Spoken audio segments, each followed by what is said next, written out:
311 here. There we go. Yep. The Saints and the Superdome have done a phenomenal job renovating the stadium for the upcoming Super Bowl. So really what we wanted to do was showcase that with a drone fly-through that hit on all the key points of renovation. Let's change the battery.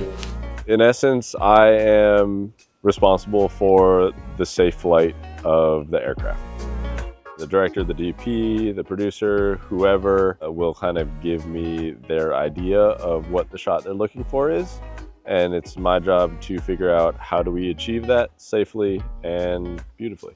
Goal is to be on Caesars logo up here, and then either a dive to Saints, or what was working a little bit better was the swirl down. The amount of skill that the pilots that do these type of shoots have are, extremely rare. I would say it's probably, a handful of guys, maybe 20, 30 worldwide, that can accomplish the flight lines that Jordan's doing in these shoots. Like depending on how the drone stops. So I fell in love with drones about 10 years ago, and I started racing them pretty early on.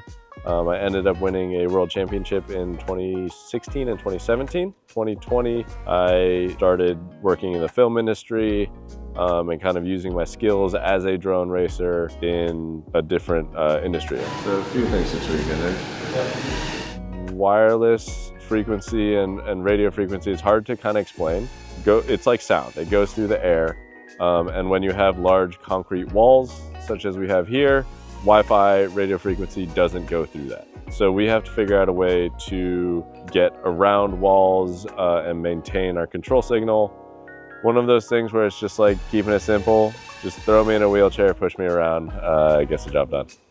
So, when you walk into a space, your goal is to try to do the whole entire shoot in one shot.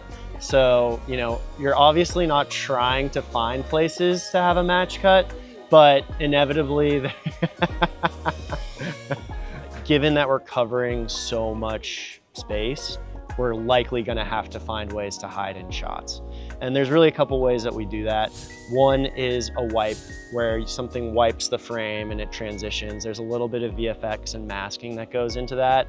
Another way is just almost morphing two shots together.